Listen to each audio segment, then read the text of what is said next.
This episode of the Bayou Dragons podcast is proudly brought to you by Dragon Industrial Wrap. Fierce. Ready for any project, no matter how big or how small. Dragon Industrial Wrap. Hey, it's old Big Chief, and yeah, you're taking another ride on a whiskey trip, and I got some fucking jokers with me tonight. I've checked these guys out on TikTok, Instagram, Facebook. They are killing it. Not only are they killing that, but they kill animals too. They're killer of ducks and deer and anything out there that has four legs or flies or whatever with feathers. They are the Bayou Dragons, right? Yes, sir. If it's legal. If it's yeah, well, hey, that's there's nothing wrong with that, right? We do abide by the law. Yes. Well, I can't say that I've did that my entire life. Well, we can't say that either. I'm not going to lie to you, Big Chief. I'm not going to lie to you in your own house. So who do I got with me tonight? So you got Porter May, Mitch McCall, and Tanner Williamson. Like, not Porter Wagner. Not Porter Wagner, even though that's what Mitchell's dad called me forever. That's the only other person I've ever heard call you Porter Wagner. As soon as somebody he said, "Hey, this is Porter," I was like, "Porter Wagner." That's Travis McCall would always Porter Wagner. Or there's a song, "Hey Porter," the old Hey country Porter, song. yeah Porter. Yeah, you know that song, Johnny huh? Cash. Yeah. Porter's kind of that older name, you know. It comes back, from all the stuff from years and years ago. I like it, man. That's a fucking man's name right there. I don't know about that man's name, but yeah, it's okay. Mitchell. Yeah, it's okay. Mitchell, that's a little boy's name. That's okay too. Do you go by Mitch or Mitchell? Either or, whatever you're feeling is fine. My little Mitchell. brother's name's Mitchell, and I used to call him Mitch the bitch. Yeah, so I've also been called that many times. That's why, honestly, I introduce myself as Mitchell, because if I say Mitch, they'll be like, huh? Like, I got to say, that's why I introduce myself as Mitchell. And then we got Tanner. That is a little boy's name. It is. Absolutely. It is a really You little. can say He what definitely you gotta spikes say. his hair up in the front. A little blonde feminine, tips. too. A little feminine. He didn't take his hat off the whole time. I ain't got much hair left. That's why I did it.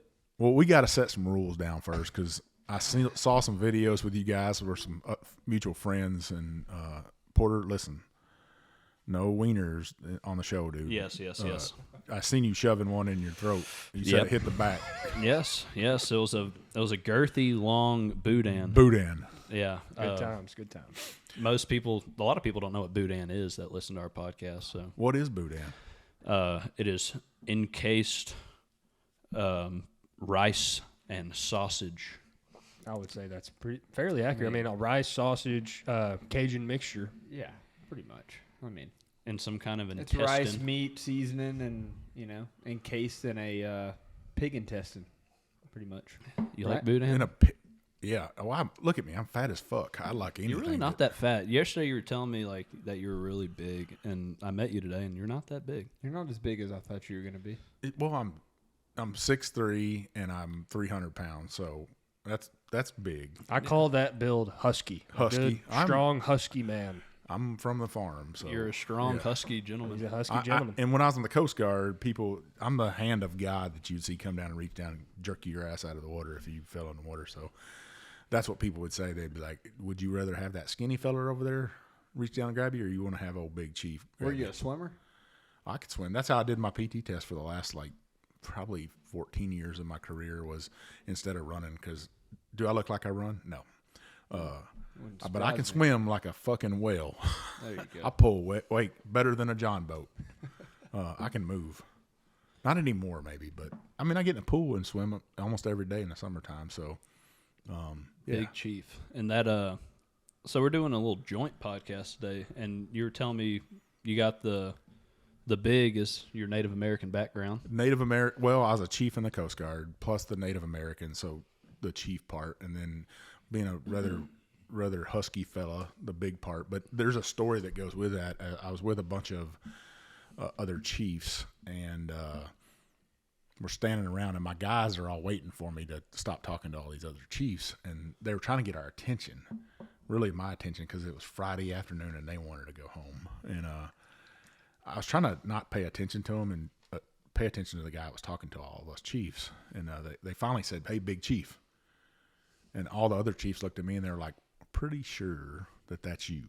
And it was me, and that name kind of stuck. And whenever I started doing podcasting and stuff, I had Big Chief's Barbecue for a while. I did some catering, and it just has stuck. And is it a personality? Not. It's just me. Yeah, it's on your Facebook bio. It is. Does that make it true if it's on? Yeah, it is. Facebook official, man. The Book of Faces. Yeah. Well, when Mitch told me about you and was like, "Dude, I heard this dude, Big Chief," and I was like, "Well, that doesn't help me because I don't know like your real name." And then after you had messaged and we started exchanging, info, I looked and it said Big Chief in your bio in quotes, and I was like, "Oh yeah, this is the same guy." Yeah, I even got an Instagram, Big Bourbon Chief. Yeah, I barely ever use it. I post personal stuff on there of me and my wife, or trips we take. But we're on a fucking whiskey podcast, and I put some pours out for you guys. Had you guys had any of those bottles before? Who wants to start? No, I haven't had nothing you've given me There's tonight. not a single bottle on here that I haven't had. I've had besides variations. I've had Weller, but I haven't had the Weller that I'm drinking now. tonight. Old Forester. I've had a bunch of Old Forester, never had Old Fitzgerald. The reason I always put good bourbon out for any guest is to share your fucking bottles. Open your bottles and share them. They're not antique collections.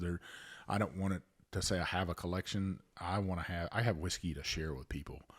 No matter if it's the best whiskey in the world or if it's the bottom shelfer, I want to share it, and I want to show you guys that my house is open for friends, and I consider you guys friends, but you can come over here.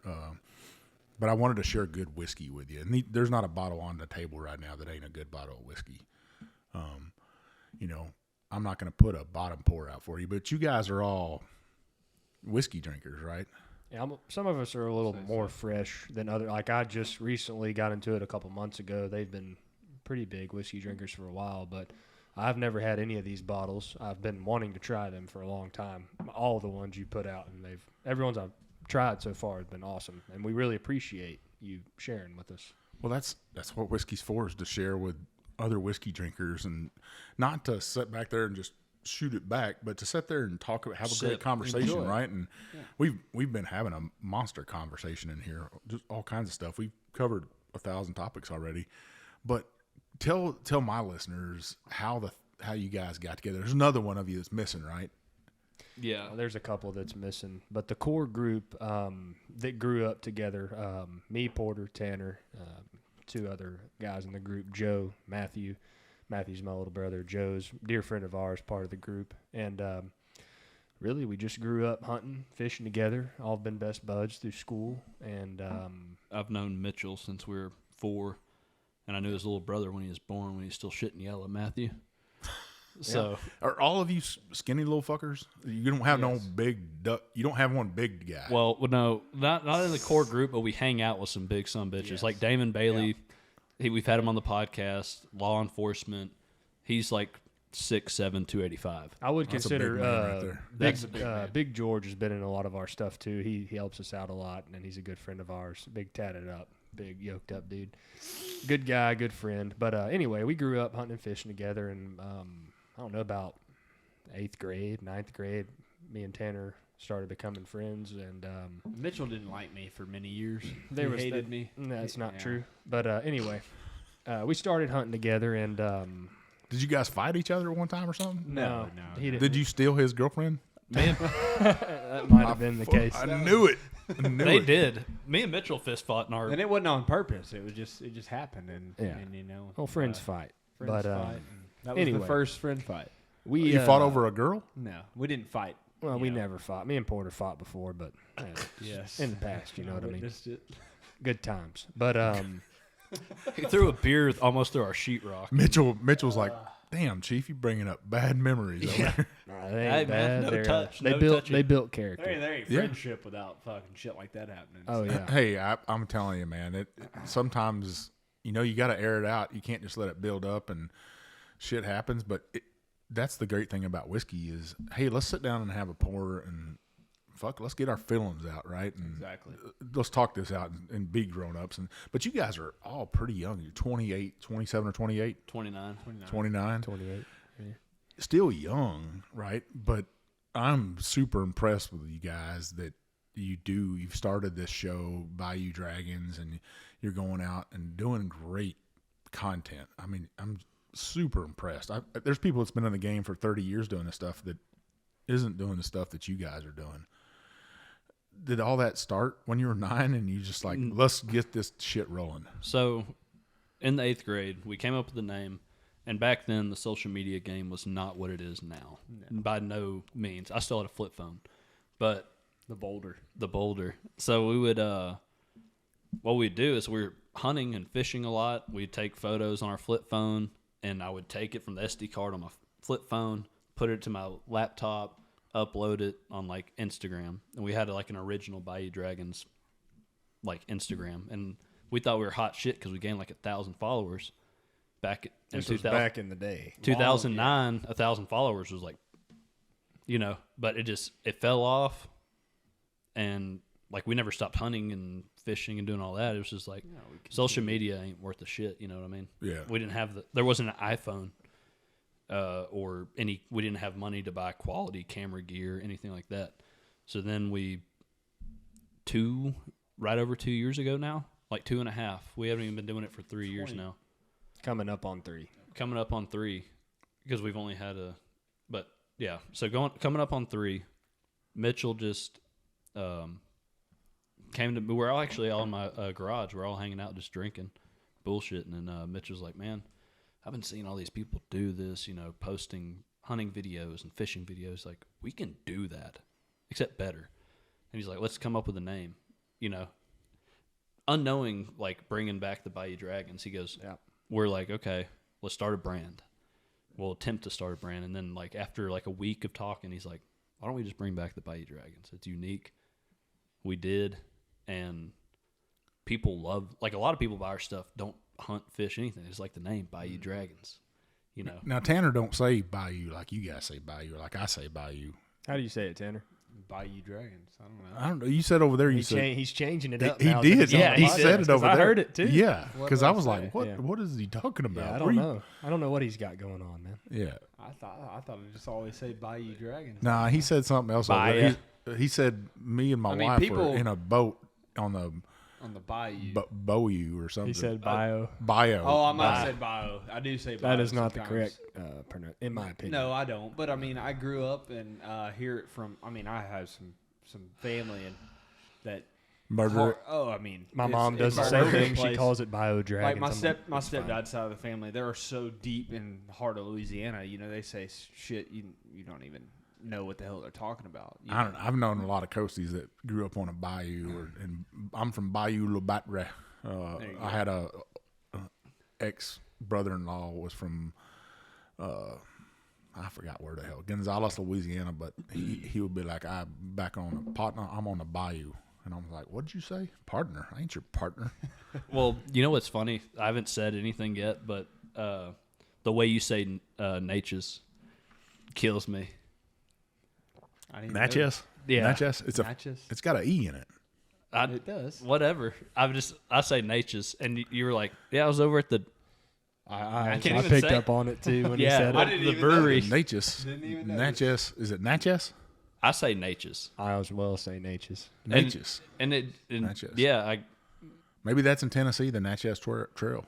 I don't know. I like how you say it, but you're like, yeah, we're over the Natchez brewery, and I was like, Yeah, I don't really give a fuck. I mean, good. just say it the way I Good. say it. Good. Exactly. That's me. I'm in a- like I say Bayou, whatever. I don't care. I don't know if that's all right or not. You're not old enough not to give a fuck. Yeah. And you're not that big of a man, so you got to care. Yeah, I don't know. I don't give a damn. You haven't got to a point in your life where you'll rip another man's ear off yet, have you? I have not physically done it, no. Yeah, well, I'm at that point in my life where I'm too old to fight somebody, so I just rip their ear off and show it to them if I had to. I mean, that's really what I would probably do. Do not cross Big Chief is the message here. Look, Big Somebody Chief- said I was just a big teddy bear, though, and I was like, I believe Mitchell said that earlier. I promise you I did. I seen him eyeballing me like, man, I hope that man gives me a hug. After the sir. podcast, we're gonna have a fist fight out in the. Big Mike, if you don't mind, actually, I know we're on your podcast, but could you just tell what you do for our listeners? Because we're gonna post the same podcast. I just want them to So kinda my know. show it's the Whisky Trip, right? And it's about the journey you take with whiskey, and everybody started somewhere. I remember my whiskey trip back in high school in the hill country of Texas, right near, not too far from San Saba, Texas. But my hometown's Evant, Texas. But we used to go to hunters' cabins in the summertime and partake in their whiskey just a little bit. And I started my whiskey trip then with friends and buddies like you guys. Just we were having a good time in life, and we're going down the Lampasas River, a place called the Bennett Creek that pours into the Lampasas River, hunting coons and hunting deer, and just having a good time in life. You know, being a country boy it's a good fucking time. Good lifestyle. Yeah. Anybody that thinks it's not, They just haven't lived it. They haven't lived that life. You know, when people talk about skinny dipping and stuff like that, that's how I grew up, you know, hoping a snapping turtle didn't bite it off in the middle of the night. We've caught a bunch of big one of those. Oh, yeah. It'll make you think. But, you know, I started the whiskey trip after coming back home to Texas this past year, and the guest I have on, I have distillery owners, distillers, friends, whoever wants to tell me their story about their passion about whiskey and why they drink whiskey, why they got into whiskey, and everybody's got a story. Like the three of you got a story about whiskey, I'm sure. What was your guys' first pours of whiskey? Good pours or no, just drunken pours? Whatever it is, yeah. So I know in high school we there's a lot of McCormick's whiskey, R&R, you know, the cheap stuff, and just getting annihilated, but enjoying still the taste of whiskey, you know, and just as probably the same with them, as I got older and got money and started buying, you know, good pours of whiskey, I was like, oh, this is what this is about.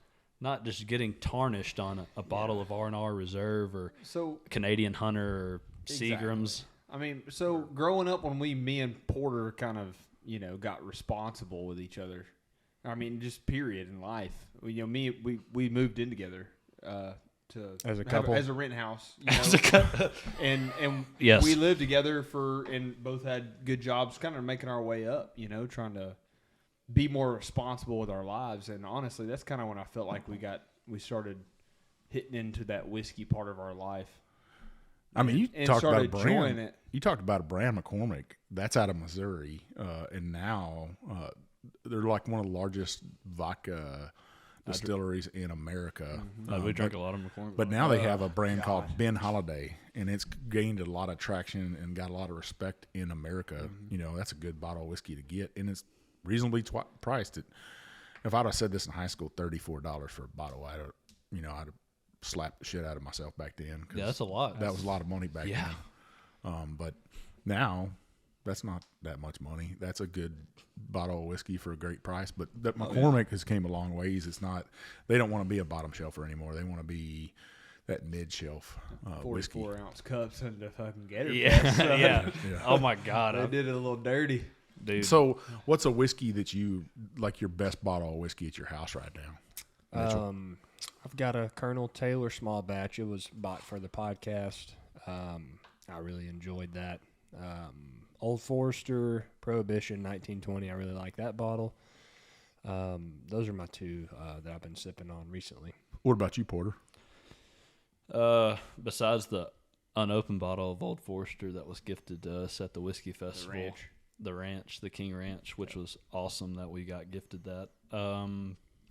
Probably like the one I've been sipping on, so I got a Macallan, which ain't nothing crazy at all, but I got a Macallan 12. And then I don't know I really can't remember what that Scotch is that it starts with a G. No, I gave that to Mitchell. Glendevich. The Glendevich. No, I gave him the Glendevich. What are you talking about then? The other one? Dude, I got a Scotch. Warhol went and bought me a bottle of Scotch. I know what you're talking about. Now, what about you, Tanner? So I'm an alcoholic. So I don't have a bottle at the house because I drink. No, I do. I have one bottle that has about this much left in it, and it's Buffalo Trace. But that's I have your go-to? a million. No, hell no. I got a million empty bottles right now. I keep them. But What I would suggest for you is to start buying Evan Williams bottled in bond 100 proof. I love Evan Williams. Do not get me wrong. He named his son Evan. My son's name's Evan. Before I started drinking, good quality bourbon, I was just drinking whiskey, mixing it with Sprite every day.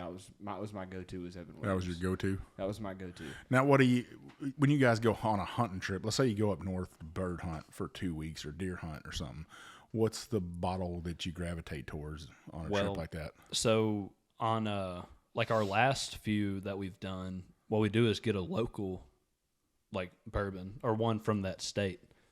Like, I couldn't tell you a name. I got some of the bottles at the house. The Montana bottle, which was awful.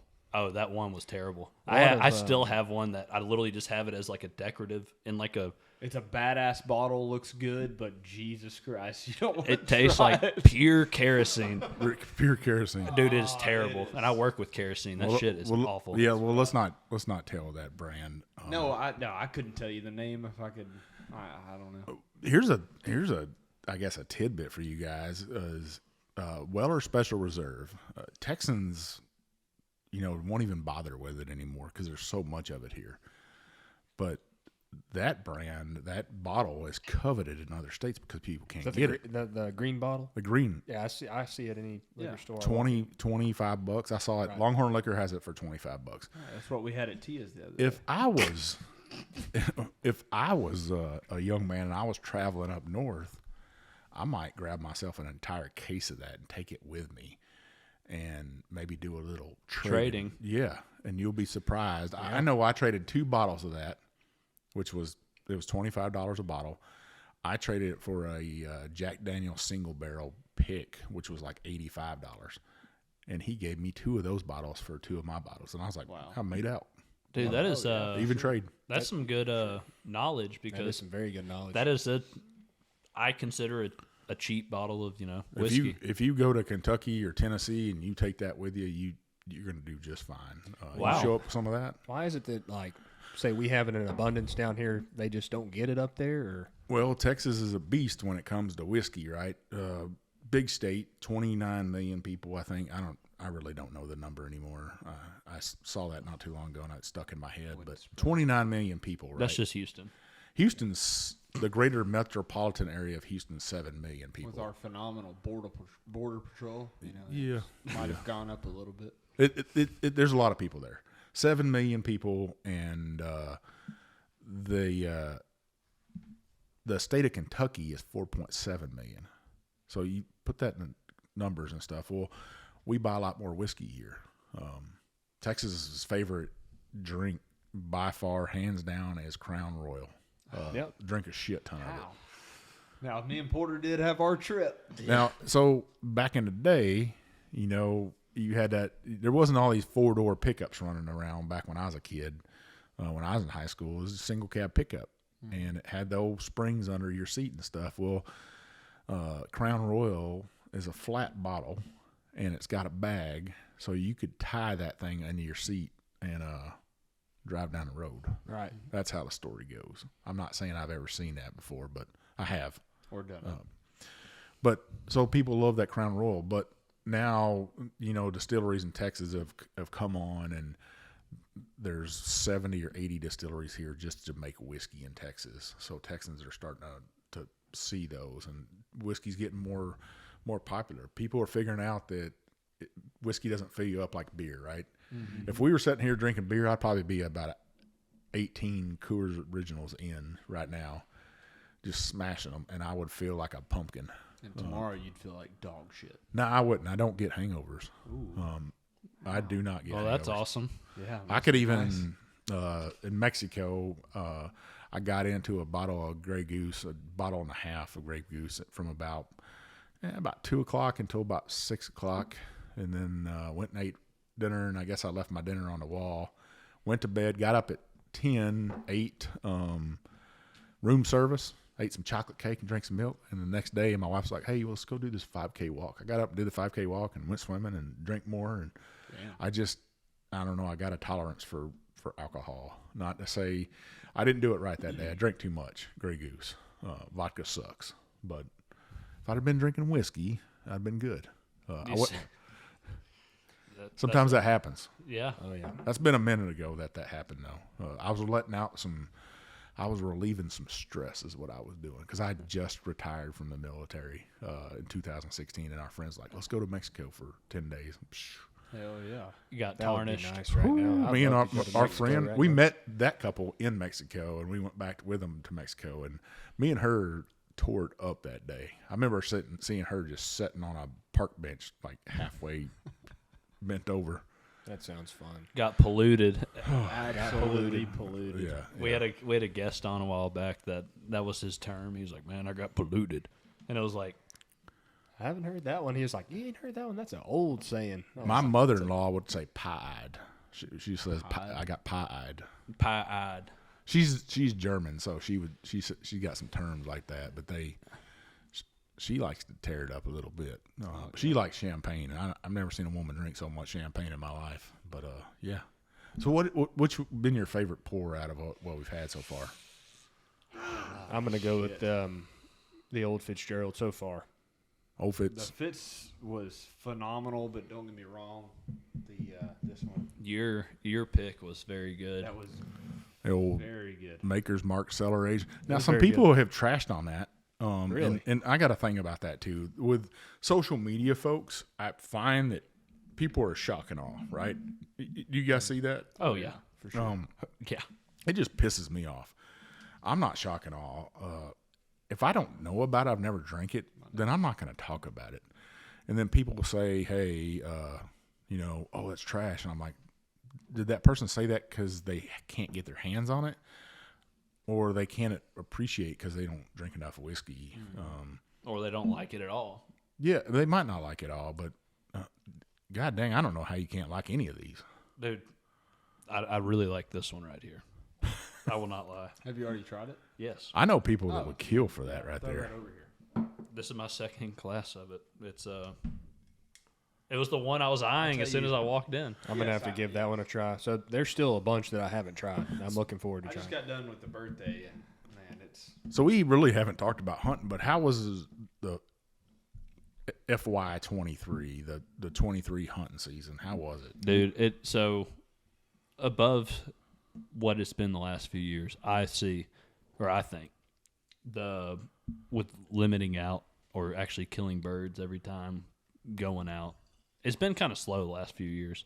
It has. So Things have changed. This has been overall, just not from my specific hunting, our specific hunting, but from people, our buddies and everything else. I would say this was by far the best year within the past 4 to 5 years. I agree. I mean, we By far.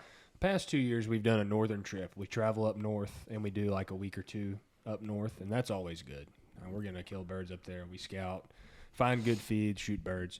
But Southeast Texas is where we do the majority of our hunting, and the first split's usually pretty solid every year, and then it starts to fall off. But we had some really good hunts in the second split. Shot teal from start to finish of the year. I mean, the last hunt me and Tanner made last week, last day of season, second to last day of season, we limited out on teal. They're usually gone into season. You don't shoot many, but they're still here hanging out.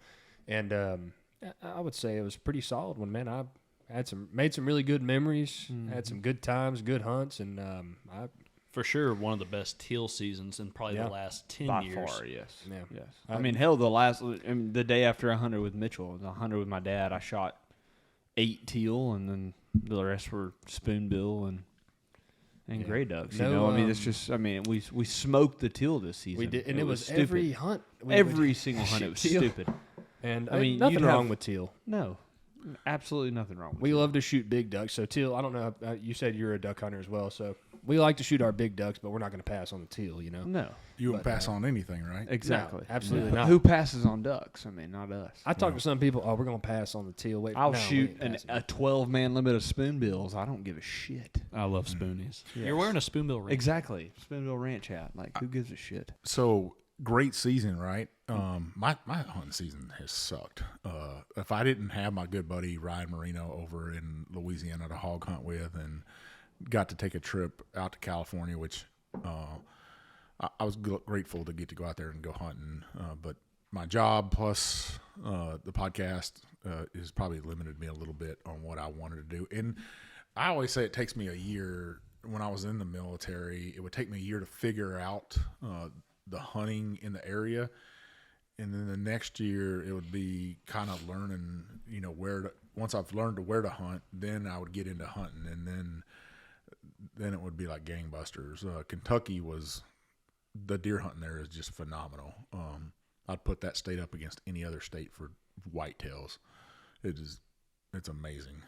But this year has totally sucked, and hopefully next year will be even better. And I always look at it like that. But I'll make up for if deer hunting's not good, then hog hunting, or if I can go duck hunting or fishing, I'm gonna make it up some way. Or shit, I'll just drink whiskey and talk to good people. That's a way to do it, right? That's what I did most of the second split. They hunted a lot more on the second split than I did. I ain't hunted with Porter in like a month. Yeah, because I like to do this. Like drink whiskey, Sit down, hang out. Bullshit. Like that's my favorite. Barbecue. Thing to do. What's on your shirt? Oh, he's got my bourbon bullshitter T-shirt on. Yeah, bourbon bullshitter. I will say this though, talking about duck hunting in Southeast Texas, we are very fortunate in this area. We have thousands of acres of premium marshland right here on the coast, public access. A lot of people don't have that public land in their area. I mean, we have thousands of acres, premium marsh, and usually it's really, really good hunting, man. If you know what you're doing. I mean, if you know what you're doing. you can shoot your birds all year round. Really? Oh, yes. Huh. Yeah, we've been doing it since we were, 12 years old or less. Yeah. Well, I'm gonna share some good whiskey for you, so maybe I get invited to go. I'm telling you, you're gonna get some duck hunts, brother. You're gonna get after what you've already done for us today, man. You're definitely gonna get some hunts. I can cook. That's one thing I can do. Hell yeah.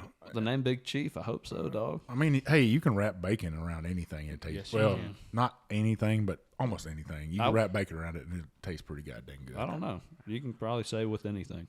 I would at least try it. No, not everything. Not everything. I'm just saying. Well, we're up against the first half. We've drank some good whiskeys, and we're going to drink some more whiskey and stuff. I think I'm drinking some Weller Foolproof right now that's over on the bar. But I've got some Weller 12 on the table, some Stag, some birthday bourbon, some brand new Old Forester 124s. Anybody drink that? I'm going to try that. I haven't tried it yet. Nope. 1924. Maybe we'll talk about those bourbons a little bit and dude. give you guys some backstory on them. There's a story to every one of them for sure. So, listeners, we'll be right back. So, I've been wanting to ask this all night, Michael. How did you get into, having all these exclusive bottles and nice bottles? I was just sitting in a bar one night and a lot of my listeners know this story, but I was sitting in a bar one night and my old co-host on my old podcast, The Bourbon Road, he was like, hey, you got a nice voice, and hey, do you listen to podcasts? And we started talking about whiskeys, and he's like, I heard you talking to the bartender, and next thing you know, I was a guest, and then his old co-host was leaving out of state, and next thing you know, I'm a co-host. And my wife he'd asked me, he's like, hey, would you become the new co-host? And I said, let me talk to my wife. So I talked to my wife about it, and she was like, yeah, there's something going on. Something. Oh, it's gone. Yep. Oh, it's definitely me. I'm sorry about that. Move that deal this way. No, we're good now. Okay. There we go. But yeah, we'll cut that part out, Mark. So I asked her about it, and she was like, don't do it. And I said, well, why? She was like, because anything you do to 100%. And I want to do it well. And I was like, well, fuck it, I'm going to do it anyways.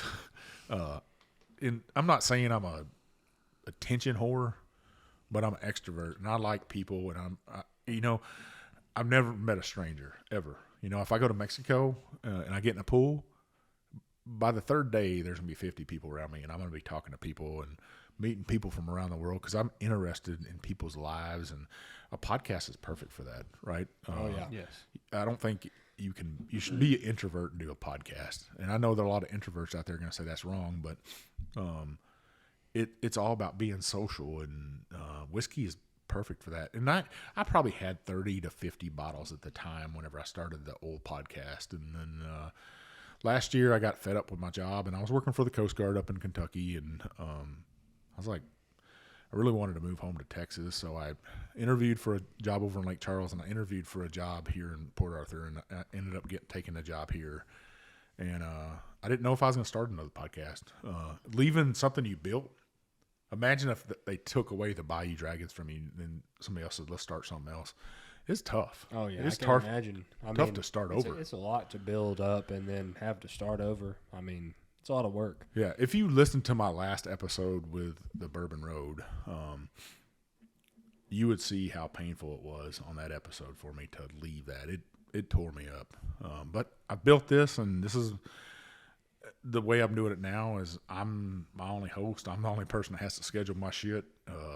There's a lot of benefits to it. So that's how I got into it. And then the bourbon didn't start coming until 50 episodes in the old show, and but then it just started coming, and brands started wanting to working with you, and you build a reputation of being honest.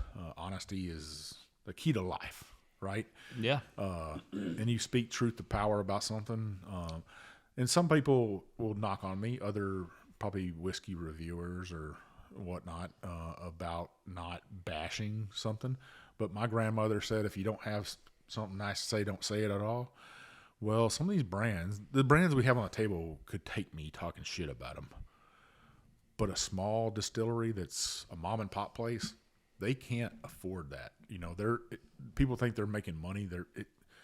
I know people that are a couple $1 million in the hole before they, ever even break even, a couple of years. Right.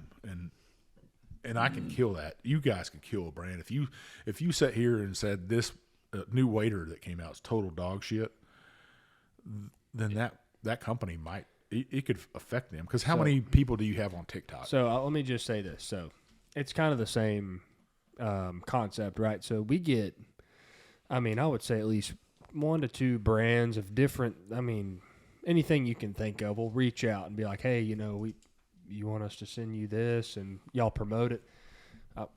We're not real big on like promoting things that we don't believe in. You know what I mean? Like if I use something and truly believe in it, I'll promote it and I'll get behind it. We posted a video the other day, and it was a buddy of mine started a brand. It was a ankle boot brand, Wingman waterfowl ankle boots. Some of the most comfortable ankle boots I've ever worn. They're great ankle boots. And he sent them to me, and we all loved them. So I was like, I'm going to help you out. I'm going to get behind this. We had a comment on a video. It said, like, you'll make a video for anything for free. I was like, no, that's not how it works. I'm not going to promote something that I don't believe in, that we actually use. And, that's just not how we do things. Yeah, I got bottles and bottles of bourbon that will never see the light of day.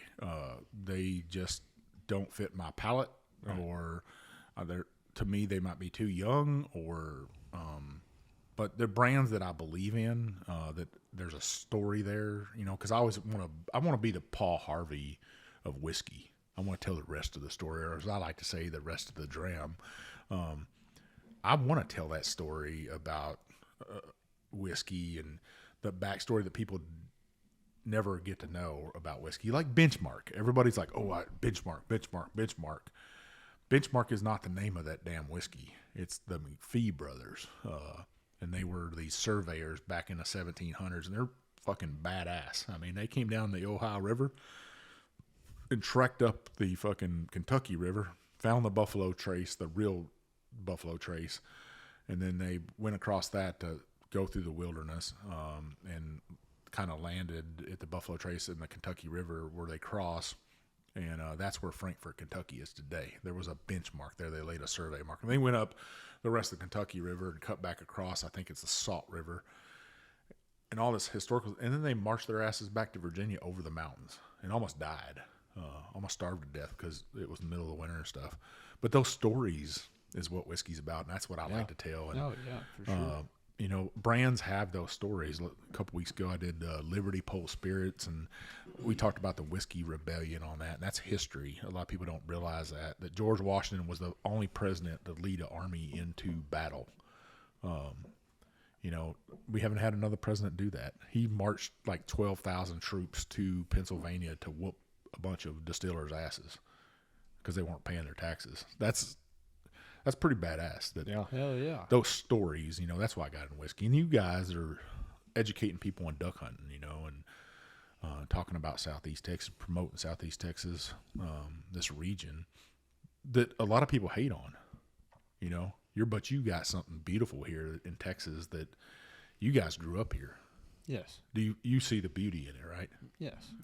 I still live in the same yard that I grew up in. Exactly. Pretty much me too. And, you know, there's a lot of people that like to, and you probably get the same thing. You'll have people like talk down on certain, you know, views you have or things like that. But at the end of the day, we're just trying to have a good time and spread positivity. Exactly. I mean, at the end of the day, have a good time with it, you know?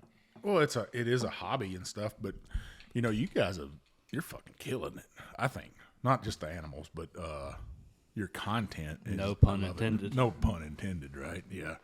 But your hats are your logo is badass. I love it. You know, it speaks a lot of truth to power, but talking about beauty, I'm sure you've been in that duck blind and that sun rises up. Bro. Beautiful. Yeah.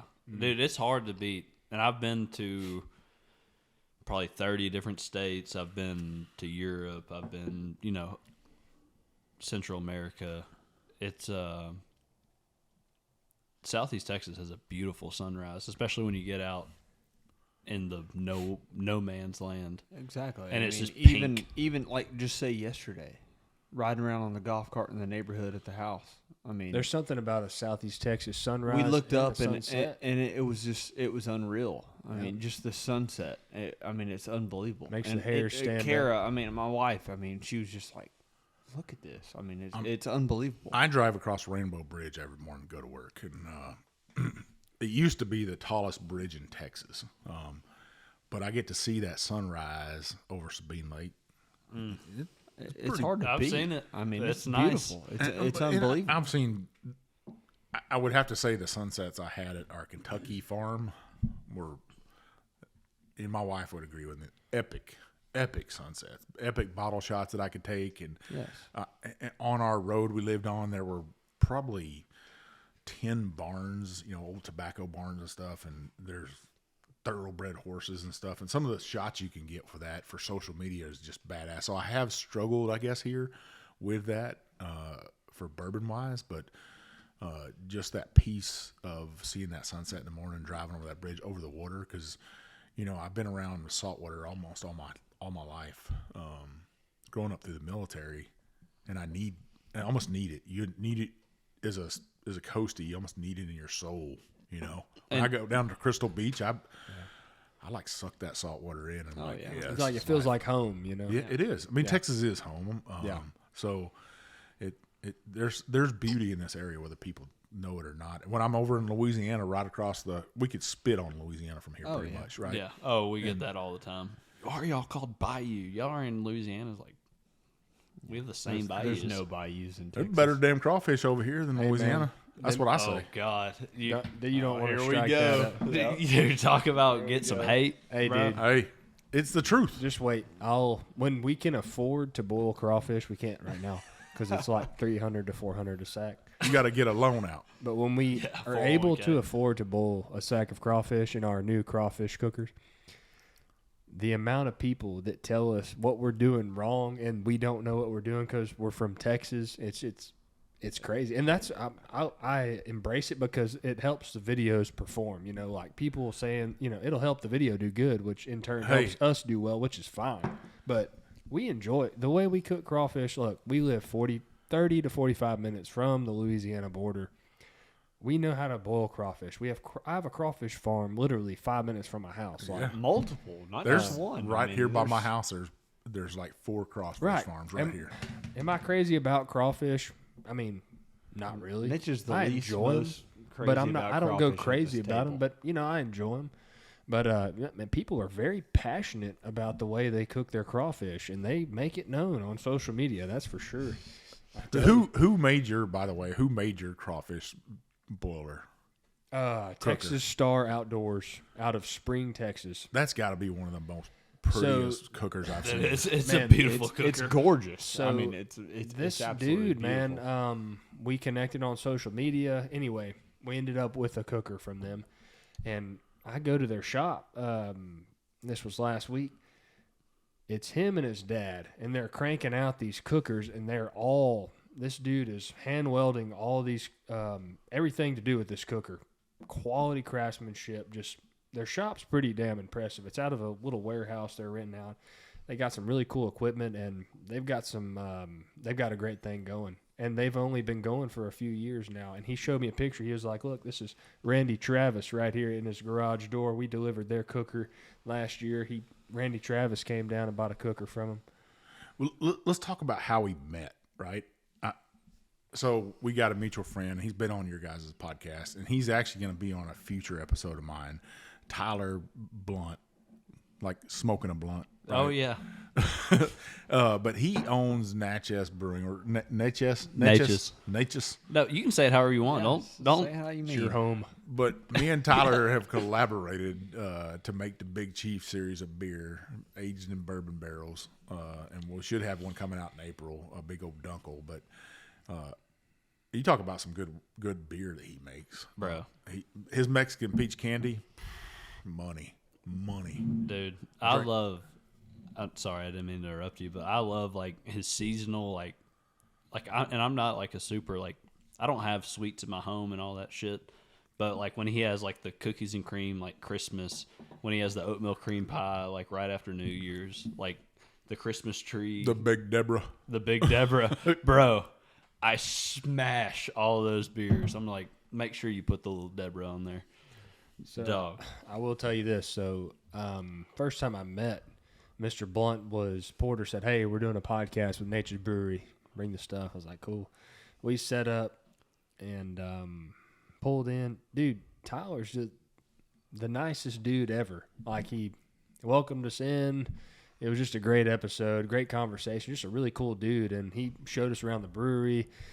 We drank all their different, specialties at the time, and it was a great time. And I really admire the fella. He's got a great thing going, and I think he's got some plans to do some other things too. Well, he bought that brewery in Beaumont, which is going to help him distribute, and he likes to connect people, and I feel very fortunate.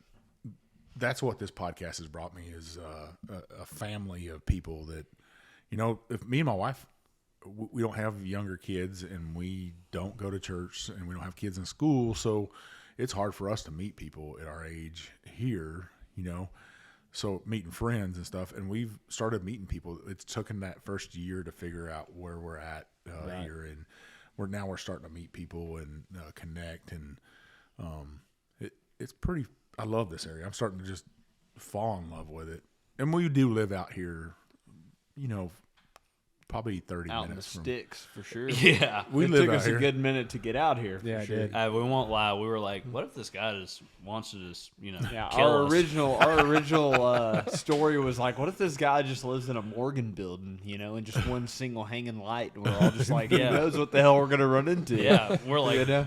We came in blind, man, but hey, Blind, you I mean, delivered, man, with you delivered some well. great conversation and definitely some very good bourbon.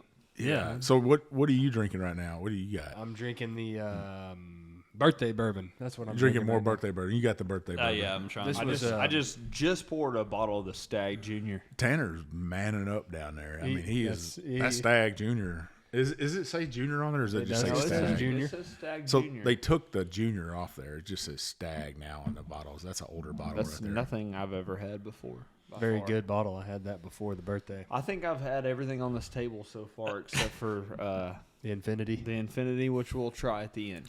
By the end of the night, your britches might fly off. I don't know. I'm good. If they come off, they come off, man. So, you got this year coming up. Do you got some great guests lined up and great shows thought out and stuff? So we do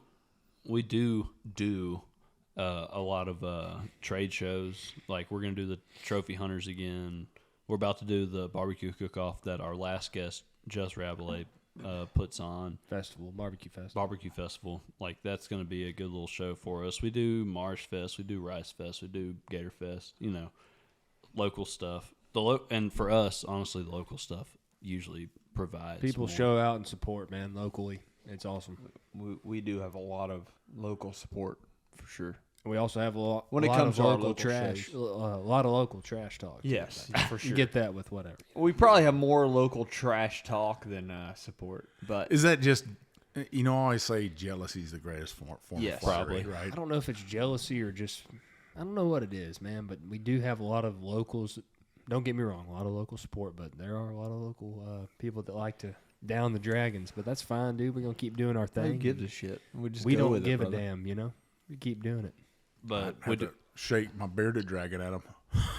You might have to spread Oh, to yeah. them, man. but between the shows, like we kind of do the same shows every year. We've been asked a few times to do some different stuff that we might venture out. I and would do. love to venture out, honestly, and do some, change it up, Oh, try yeah, some for different sure. shows. But the shows we do, we always do well, meet a bunch of people. That's the main thing, meeting people. Have you had a chef on yet? A chef? A full blown chef? not a No. full- I mean, we had Just last time, and then I think he was like the first foodie. foodie Yeah. that we've done. And we usually, so before we do our podcast, which our listeners know, we usually like cook beforehand, like a pretty good meal. Like I might sous vide steaks, we might do snapper throats, we might do this, something nice to give to our guests, like how you've done with the bourbon, we do with like food. I put a bowl full of candy out for you. Perfect, dude. I'm Then telling I you. told you don't be chewing on the mic. I know. Hey, dude, those goldfish though be slapping. Tonight's dinner was goldfish, and they were fantastic. They paired Hey, great. sponsored by Goldfish. Yeah. Hey, Pepperidge Dude, Farms, baby. I tell you what, we got some kids on the way. You can get some goldfish sponsorships free going goldfish, on. man. I'll Hey, tell you bro. what, Save you some money. they fit good in that kid's lunch kit. You're telling me you never in your blind bag. What do you put in your blind bag? So What kind of food? Copenhagen. Well, now Copen- Cougar is what I did now. Cougar. what we've always done for years since we were children has always been like hot Cheetos, a Gatorade, Red Bull, which we kind of have a sponsorship, a little bit of a sponsorship with Red Bull. We drink Red Bull and support them. I'm a Monster Sunrise. I enjoy a Monster. I mean, I don't mind Monster, but it's just The Sunrise? you take one down and you need the commode for about Immediate urine. for about 3 hours. You better have a commode ready, or a tree. Well, yeah, you don't want to be doing that out in no duck and blind. honestly, like beef jerky, which I had a guy that recently, we got some beef jerky sent to us and we need to try. I told him, I said, if it's good, I'll promote you. I said, and I told him straight up, like, if it's not good, you will never hear another word from me. Yeah. I'm not gonna lie to you about beef jerky. I don't know why I like them. My wife hates them. But Old Trapper, the round ones. Yeah.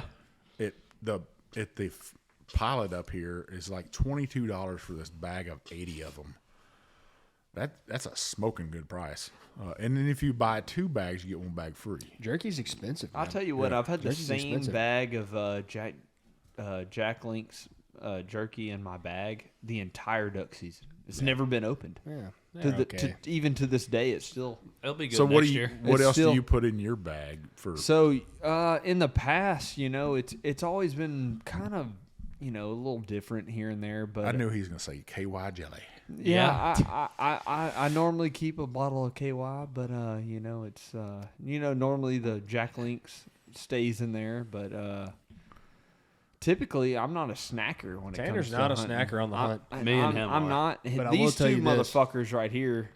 If you don't bring snacks, they bitch 24/7. Tanner always brings, and I will give him credit for this. He's got the thermos, and it's full of So- hot coffee. Okay.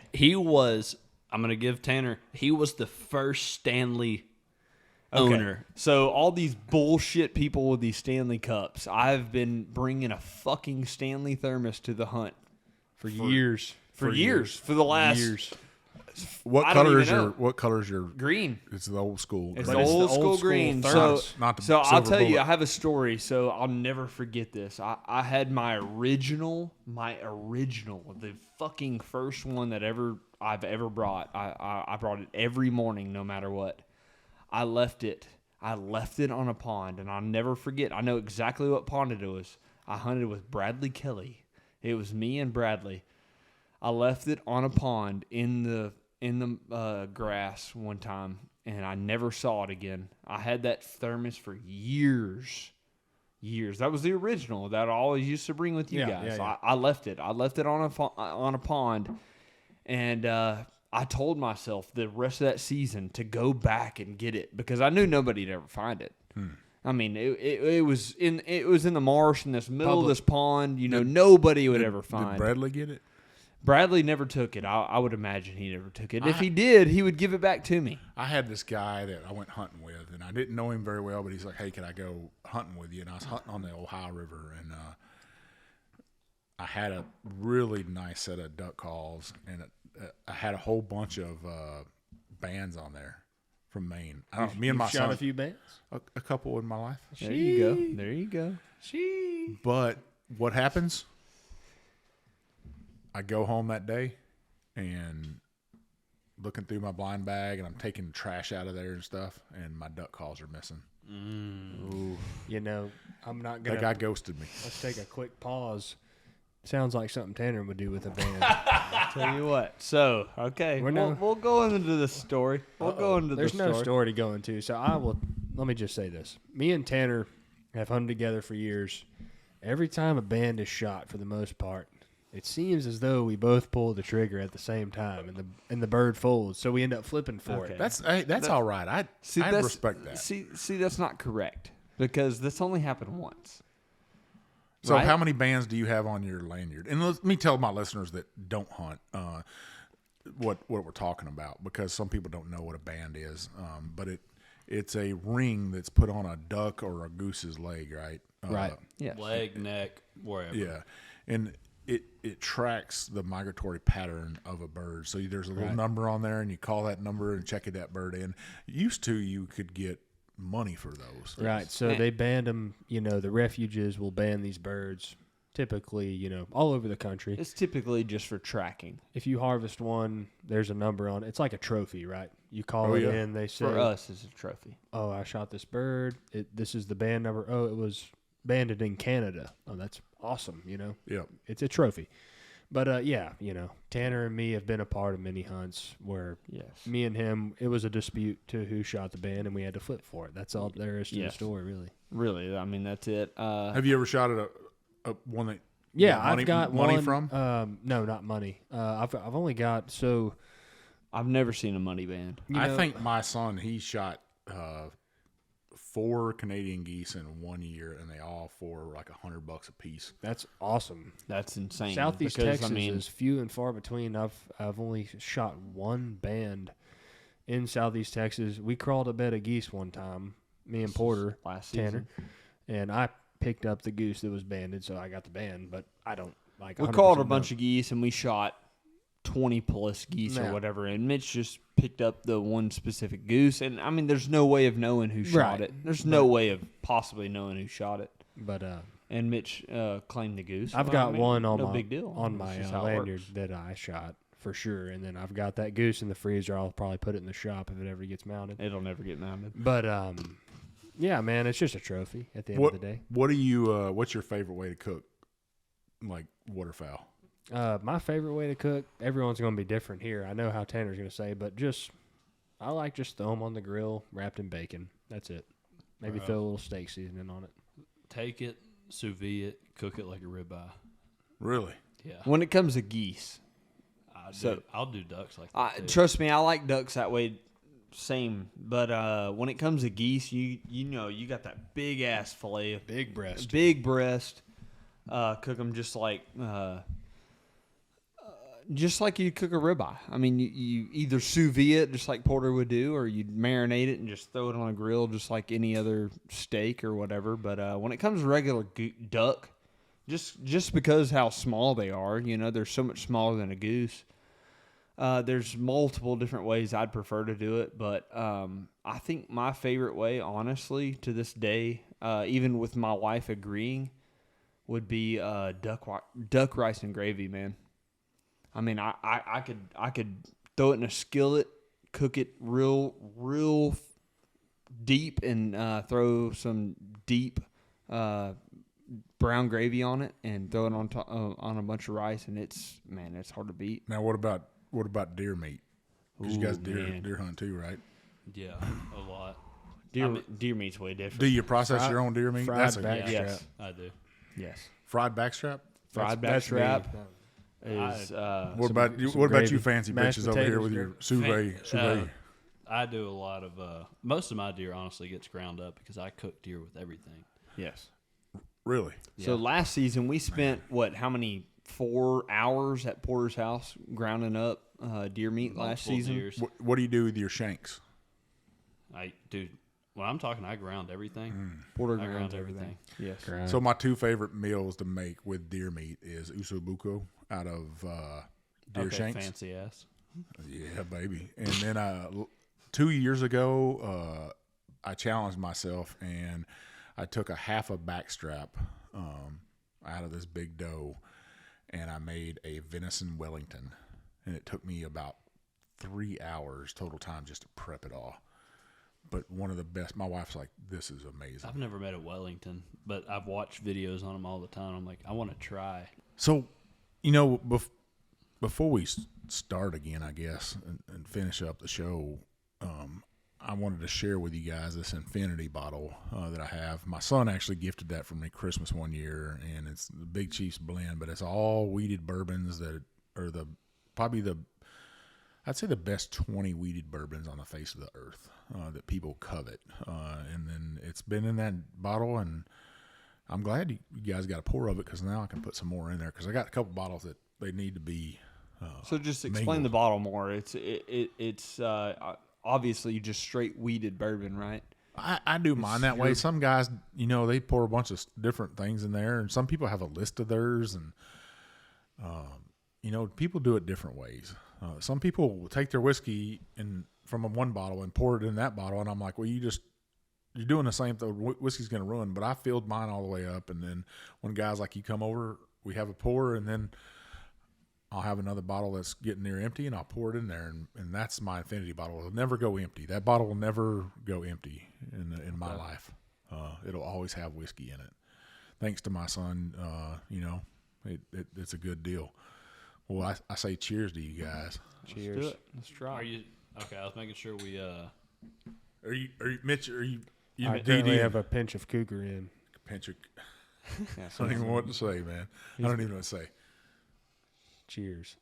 But I do want to pick back up a little bit. We touched a little bit on the origin of the Bayou Dragons. And we started 8th grade with the name. We all grew up hunting and fishing together. But we kind of, I don't know, 2.5 years ago or so came together and wanted to start something special, wanted to start a brand. And we did that and cranked the social media, started cranking out videos, started really promoting the brand, and it's done well for us. We have fun with it. And like I like to tell everybody, we just like to have fun, man. At the end of the day, we do all this, hunting, fishing, these goofy videos and stuff, but we like to have a good time, and we abide by the law. We're ethical hunters. Put out some really cool apparel, cool hats, and we really like to represent Southeast Texas the best way we can, and we like to have a good time doing it. Whenever you are, because you're saying you're ethical hunters, and hats off to you for that, because man, I've had some times in my life where I'm like, God damn, can I pull the trigger right now? Right. That damn deer is right across that fence, but I don't own that land, and I can't hunt over there. That's a tough decision to make. Oh, right? no doubt So about don't it. get me wrong. I mean, in our past, long past, when we were young, growing up. Don't incriminate us, please. No, I'm not. And I mean, just young, growing up. Everybody's made some learning mistakes. the way. Yeah. Of course you make mistakes. I mean, it was hard. Just learning the way, and I mean, we've been doing this since we were young kids, and I mean, yeah, we didn't know the exact rules. Yeah, we did, but I mean, it was just it was tough growing up and doing exactly what we should have done. What's Not saying we were 100% against the law. I mean, we've all had our fair share of. Yeah, but the advice I give to the younger guys getting into it is, find somebody that's been doing it for, 5-10 years and go with them, learn from them, learn the right way to do things. Don't just go and try to do stuff on your own, because when you do that, it's like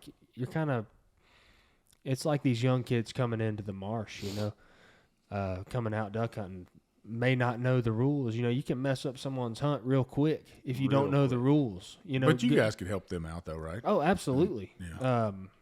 Just do things the right way. Go with somebody that's been doing it a couple years, that knows what's going on, knows the rules, that's been hunting that 5-10 years. Porter, what's the most expensive hunt license you guys had to purchase? Which state has you like, man, that hurt? Probably Montana, but I know North Dakota is the hardest. So I know North Dakota, you can't buy like a year registration. You can only buy up to a 2-week. So if you're thinking of like price, or if you're thinking price for how long, it's probably gonna be North Dakota, because they don't let you have like a year license. So non-residential license. It depends. Yes, but most states let you have you can buy a year license. Are you going to go back there in the same hunting year? No. But North Dakota, they're like, you only got 2 weeks and that's it. You can't pull the trigger again. You're illegal as soon as you come in. And I believe South Dakota, I really want to hunt South Dakota, but I believe it's under like a raffle system as well. Yeah, for waterfowl. You have a raffle system. system. South Dakota is definitely the hardest. Non-resident. Yeah. That's crazy, I think, but I don't know. I'm pretty lucky because I'm a veteran, so I'm a disabled veteran, so I get some discount license. Like California, it costs me less than $90 to hunt out there.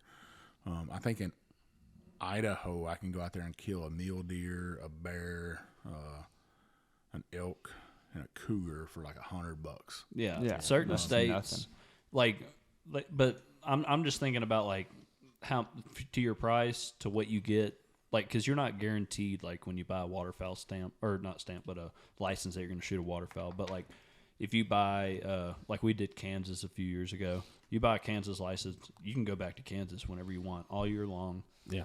As long as you have your federal duck stamp, which you get at the beginning of the season, you can hunt and go shoot your limit. I think Louisiana is, they're not unreasonable, but for non-resident over there, I don't remember. For license $400 something bucks, I think. Yeah, for us it's reasonable just because we're so close to the border, and like I have a family beach cabin in Louisiana, so I mean, we could literally go stay at our family beach cabin and go hunt. There's refuge all around public marsh. Public marsh. It's all public. And, I mean, if we had the initiative to do it, I mean, we could go buy our license and steadily hunt that piece of property as much as we want. But, I mean, price-wise, it's not much. But, I mean, when we travel, we go to just say Montana or North Dakota or whatever else. I mean, it's definitely more costly. Fuel. License. In the long run, but the license ain't as much as like a Louisiana license is probably the highest, I would say, in federal, or the duck hunting that I've done, because like a Montana, North Dakota, you're looking at like $200. Yeah, it's pretty cheap. It just costs. You just have to. We spend 20 hours traveling. 20 plus is the problem. Well, that's the same thing with like going to Idaho, right? Exactly. I might be able to get $100 license there and kill those animals, but it's probably going to cost me $5,000 to drag a trailer out. You kill an elk, you ain't flying that sucker back on no airplane. No. So you're gonna have to take a trailer out with you, and you gotta really plan those trips out, especially you taking a 20-hour trip somewhere. There's some dedication there. It's hard. We've done it. We've done 26-hour trips. Pulling trailer. We've talked about a past trip that me and Mitchell went on. Some harsh conditions. I may have wrecked Porter's truck on some black ice. Oh man, but it's tough. Yeah, I mean that year was a very harsh winter, negative temps, and I hit North Dakota, hit some black ice, plowed into some snow embankment. It was all good, but you're here, so we're that's a here, good thing. and we've made some great memories doing it. And I love my thing is I love experiencing new, I don't know.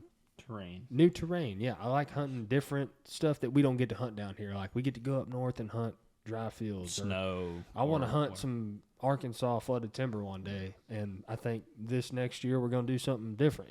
Just change it up, and experience new things. I think that's what hunting's all about. Is Listeners, new things. did you hear that? These guys need some flooded timber in Arkansas. Oh, that would be like that's on the top of my list. Somebody out there has a place. It's so popular now, and Arkansas the waterfowl is industry hard to get into just because the popularity of that area. Yeah. There's the people, the amount of people that hunts that area is unreal. Oh, it's unreal, and that's like the mecca of the country. Okay, so like we have our mud bayou of our area, right?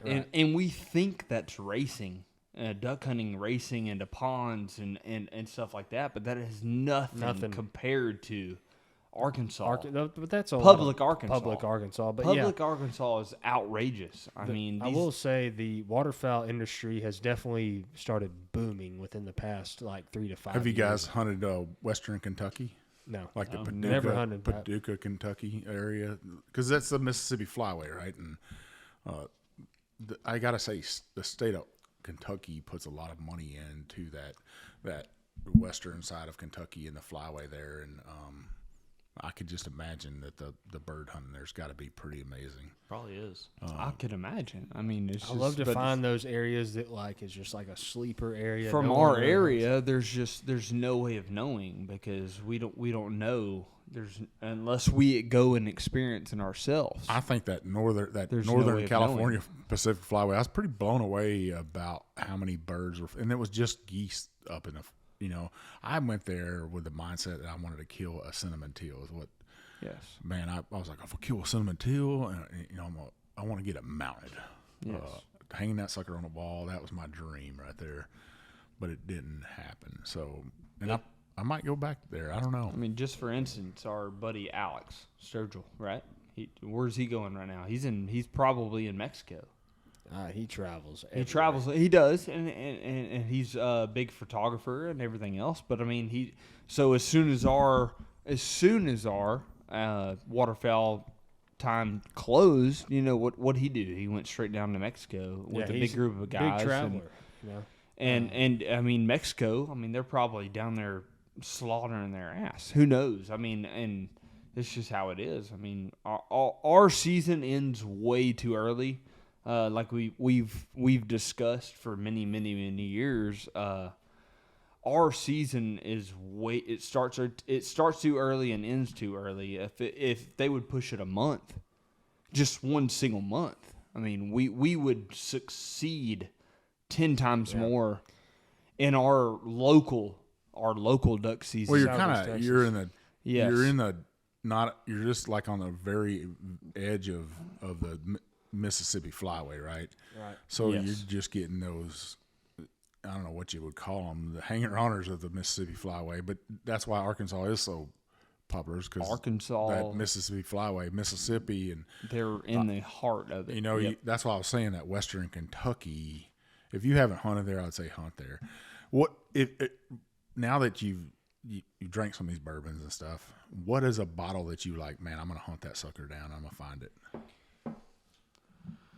Porter's pulling out the Weller. Good. That good Weller luck. is Yeah, I know that, but that is phenomenal. Stupid. Now I will tell you, I got three bottles of it, but I'm not the, and that's not bragging. I'm just a lucky son of a bitch. Yeah. I consider myself blessed, and it's like meeting you guys. I meet good people, and we've talked about that, but I hope you do find a bottle, and I think you get put in some locations where you probably have a pretty good chance of it, but don't pay $500 for it. Yeah. That bottle hard right there, not to I think, do, cost like, me if you find $59. Yeah. So, don't overpay for bourbon. Just enjoy the hunt. What about you there, Tanner? I tell you what. So so we first got here. One of the first bourbons you let me try is this Old Fitzgerald. This is absolutely beyond anything I've ever had. It's phenomenal. The flavor is outrageous. But I can't say anything else about anything on this table. I mean, this Weller, just like Porter pointed out, is absolutely amazing. Your Infinity bottle, You're not going to unbelievable. find another one. Of those. You can't find nothing else. Obviously, yeah, the Infinity bottle is his own makeup. Don't get me wrong. I mean, it's unreal. Overall, I'd say the Old Fitzgerald from the beginning, the first sip I had since I've been here. But this Maker's Mark bottle that you said, I don't know the exact story on That's it. my 2023 Your Whiskey of the 2020 Year. And it came out this year, and that's like one of the last, I guess, blends of whiskey bourbon from Maker's Mark that a guy named Denny Potter, their master distiller, previous master distiller, and their master blender, Jane Bowie, two of the most amazing people on the face of this earth. That was one of their last projects there, and it's delicious whiskey. It's unreal. Mitchell, what about you? Which one bottle would you like? Man, I gotta have a bottle of that. Probably the birthday, man. The birthday bourbon for me stood out. They're all excellent, but birthday bourbon for me, man. You're gonna have to get up early and Yeah, I don't know if I'll ever get my hands on one, but that was an awesome pour, man. I'm gonna tell you this, a little secret about Old Forester, and a lot of people don't know this, but every once in a while when you go up there to Louisville, Kentucky, and you get on a tour, you pay for one of the good tours, and those birthday bourbons, you'll have a chance to buy one. They don't tell everybody that. But don't skip out on those tours because you don't know what you might get stuck in your hand, right? Will you go to Buffalo Trace and get a CYPB? Ain't gonna happen. Now you could go to Maker's Mark and you might see that in the gift shop as that cellar aged. I know guys that have been up there and stuff. Old Fitz the same way. If you go to Heaven Hill, you got to get there early in line and. Every once in a while, one will pop up. But the way I tell most people is make a relationship with a store, buy your beer there, buy the vodka, buy all your products at that one store, and show that owner there, that general manager, that you're loyal to their store, and you'll get rewards for that. And be nice. Don't be a dick. Right. That's like going hunting on public land. It always eats me up to see somebody like throw their trash out or something, and See it all the time. We deal with it constantly. And you're like, man, you're tearing up what my tax dollars or what my hunting license is paying to conserve this right here for our future generation. Because you each either have a kid or about to have a kid, right? Yep. Yes. First one coming soon. What are you about to have, a girl or a boy? Not gonna find out, dude. Porter doesn't know. What? He doesn't know. Fucking insane, dude. Porter does not know. That's what's nuts. Man. Yeah, no, dude. I have one on the way, and we know it's a girl. So, but I already have a boy. So And what about you, I have a little boy. little boy? Now, you said you have a little girl? I have a 4-year-old now, and then I have a girl on the way. If you have, Porter doesn't let's know say shit. you have a girl on the way, and let's say you have a girl, Porter. Porter's gonna have a girl. He's gonna have a girl. Maybe not, but if you no, do, he will. do He you, will. Will you take your daughter hunting?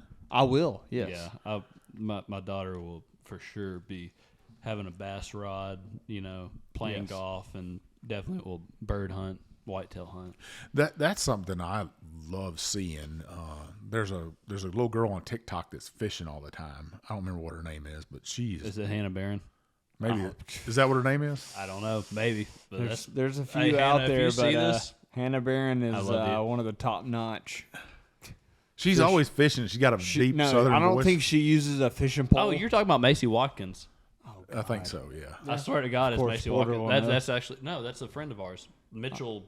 I don't know. Macy's cool as shit. I wonder if she drinks whiskey. She might. Well, I got to get her on pod. I want to see more women in outdoors. Like I like to see more women drink whiskey. There's a ton of women out there that drink whiskey. Big shout out to Bourbon Women, by the way. That's a women's group for bourbon drinkers. If you're a woman out there listening to our podcast and you drink whiskey, you should join them. It's a cool as shit. They got their own festival and stuff, and but same thing with women in hunting. I think there needs to be more of that, and it takes a dad sometimes to get them out there. No, exactly. So what you're telling me is to get my daughter, because I'm probably gonna have a daughter, on the bourbon quick. No, not. She'll be nursing from the bottle at bourbon, Yeah. straight up. Old Here's Forester. some Weller. Well, hey, they Forester. say it teething. Yeah, It helps. sure. It helps out. I'm sure when I was a little kid, I'd drink a little whiskey. I bet Macy would get on your podcast though. Like Mitchell, I'd love to have her on our podcast. yeah, she's super. I guarantee that's who you're talking about, and she's super country cool. country as fuck. Oh yeah. No, she's all over the place she's too, from man. Georgia too, huh? Yeah, I believe she is Georgia or Alabama or something. But yeah, she's a really cool girl, man. Big fisherman, big outdoorsman, and she does it for the right reasons, But I do see some women that are just doing it for Showing their attention, but she's not that way. I think there is a difference in that, and the same thing in whiskey. There's people that shock and awe, and there's women in whiskey that are truly passionate about it. Right. And they're doing it the right way, and there's people out there that'll show their bodies, and I tend to ignore those people, Right. and let the good filter out and stuff. Same thing in hunting. There's a woman. She is actually, I think, a Montana game commissioner, Skullbound. I don't know if you've seen her or not. Very beautiful woman, but I think she could hunt with the best of them. Yeah. Probably so. Some of them girls, man, they can get it. Well, we had a woman up north this year that we got no citation, but she was She searched all our stuff, man. she was pretty attractive. Yeah, I tell you what. I'm not gonna lie, she was that woman, right? She those- came in our hotel rooms and everything. Really? Checked Yeah. every Oh, we got- damn thing we had. we got checked down to the fucking bone, bro. Yeah. God dang. and all you know day. what? You know what's successful? We didn't get a ticket. Yeah, but she was like, let's go up to y'all's room, let's check y'all's freezers, let's check this, let's check y'all's trailers, let's check y'all's trucks. Can we check your guns? And I was like, yeah. Everything you could possibly check. What state was that in? Montana? Yeah. Yeah. Just go ahead and say it. Montana. We're not going to Montana. That's like this one of year. my favorite songs of all time. By the way, there's a song by Hank Williams Jr. called "Montana Cafe." Probably a little old for you fellas. Yeah, dude, you're so sure much I older than us. It's insane. Yeah. We're hanging out with our grandfather. No, Not grandpa, but No. maybe quite possible dad. Close. my Yeah. daddy's older than you. Don't worry. How old's your dad? 60. God dang. Robert 60? Yeah. Jesus, okay. Yeah. Well, my dad's your age. My so. dad be doing 50? it. for- 55. He's 55. He's older than you're 50? I'm 50. I just turned 50. Okay. Oh, you're my young, dad's dog. older than you. Your dad's got started late. Yeah. What about your dad, Mitchell? 57? Our dad's got Yeah, started Mitchell's. late. Yeah, Yeah. Mitchell's. My also dad the started younger- early. the No, middle. I don't sound like he sounded like he was sowing the seeds. There's Yeah, 8 of us. Porter's of you. dad also has 12 children. Yeah. 12 children. Like, Well, my well, oldest sister would be Well, 36 if she was still alive, and then my youngest brother's going to be a junior in high school. So, like, God dang. no, like, it's like 16 to like 39. My dad. with one wife? Oh no. We're not going to get into your. We're not going to get because my dad listens to every podcast we Does post. he? We're not going to get into your. Oh, trust me, love Robert. life. We love you to death, but damn, Yeah, no, he has. He's out there sowing that seed. Look, we just no. We there's just say there might be children out there we don't know about. we just say promiscuous. do you Okay? call him? Do you say, "Hey, what's up, farmer"? No, I just say no. I say Rob. I'm like I've Oh, called him Rob. Rob. Like in my phone, it's Rob. It's like, what's up, Rob? Really? Yeah. Well, Rob. Yep. Rob and Mama. Like here in the next month, I'm gonna be calling Rob and be like, "Hey man, where are you and Larry at?" You know, Yeah. it's like Yeah. it's big fishing Get- season. Give my dad all Yeah. the props so he can Oh, catch a large. him and old Larry, man, they're gonna be searching out them big toads Yeah. out there. So we're gonna be calling. well, asking what's going on. where can our listeners find you guys at on social Okay. medias? So SCTX_ Bayou Dragons on Instagram. You can look us up Bayou Dragons on TikTok. You can look us up Bayou Dragons Podcast on Apple Music, iTunes, Apple Music, whatever you want to call it now. YouTube, Facebook, Bayou Dragons. We're not anywhere. You can find us pretty much everywhere. Yeah, just type in Bayou Dragons. It's You going to can't be find us anywhere. It's going to be the one with the most followers. Shoo. Yeah. Website, you said? Oh, yeah, BayouDragons.com. We have hats, shirts, stickers. Like this year we'd raffle off a hunt that we brought someone on. We do different stuff. We will be at trade shows. If you're local, we'll be at the Gator Fest. We'll be at the Rice Fest. We'll be at Marsh Fest. Trophy hunters. We are at all the good trophy stuff. hunters. I want you guys to make a shirt that says the big bad booty daddy of the Bayou. Okay. Let's do it. That's easy. That wouldn't take us fucking 10 minutes to Yeah. get that shit done. Let me holler at my boy. He can, Mitchell's like, come on now. We can get it. yeah, we can do it. Mitchell's the look. I will say I'm this. just messing around. Hey, dude. We can Hey, dude. literally come up with whatever the fuck we want. I will give though Mitchell all the prop on whenever we brought this brand back. Like you were saying, he was doing instructional videos. He was doing these videos, and I was like, "What are you doing?" Like, and this is just me being, his literal best friend. I was like, "You're doing like these instructional videos." I'm like, "Why are you doing that?" But then like, he was telling people like how he would throw out a spread in this situation, how you do a feed call for a mallard, how do you do this kind of quack, how you do this, and like in a few videos he had a couple 100,000 views, and I'm like, oh nice, like cool. So then he was like, let's bring it back, and Well, you guys are, we've got like I to said, where we're at. you're killing it and you're doing a great job. I think the educational stuff is important. I think it's Who's very gonna- important for the youth. That's who the youth gets the stuff from now, is from social media, right? And there's plenty of shit on social media, Plenty right? of it. So why not give them something good to watch? And I'd rather my kid watch something like that, educational hunting, if instead of something bad or somebody flossing or whatever. Yeah. Well, that's the so- internet. I mean, you walk in a restaurant, you look around. The way I look at it, go in a restaurant and just look around. Like, bring your wife on a date. Yeah, I'd say probably 80% of the people sitting in the restaurant is going to be staring at their phone, man. Oh, yeah. Everyone's glued to their Yeah. screen. They're Exactly, consuming. Me Which and my is wife, fine. we make it a Information. point to not look at our phones during a dinner date. I mean, Right. same thing, and same thing with our kid. I have a 4-year-old son, and he could be glued to a TV or an iPad or a cell phone or whatever, whatever. And we make it a point to make it to where he's not the one in the restaurant that is Right. glued to the damn TV screen. Well, While we're at I'm a restaurant, glad to hear you guys do stuff like that and putting out great content, and I love it. I love it. My listeners, you know where you can find old Big Chief at. You can find me on TikTok, Instagram, Facebook, at the Whisky Trip. At the plug it in because we're posting this podcast also. So like, do you have anything on Instagram or Facebook you want to promote? Just that right there, come and follow me. If you want to learn about whiskey, listen to my podcast. I am under the Bourbon Life podcast. You can find my episodes on there. Check out my buddies Matt and Mark on there. Leave me that 5-star review. Them reviews open up doors to distilleries. They get great guests on, like the Bayou Dragons on here. whoa, bro. Co-collaboration with me. Get great whiskey in my hand that I can share with guys like you. I love it. What a great episode. Thank you for taking this trip with me, taking this ride on the Whisky Trip, sharing your stories with me. Hopefully this is the first of many, collaborations with you We guys. could do this again. Let's do it For again. sure. For sure. I've had a good time talking to you guys. For you guys being in your late 20s, mad respect. Hats off to you for having a passion for something and a dream and following through. I think that's a rare thing in your guys' generation, it seems like to me. And I could be wrong, but, You're not. But look, next time we'll host you, have you on our podcast. I'll cook for you. you're going to cook me some goldfish. Bro, sous vide. hey, dude.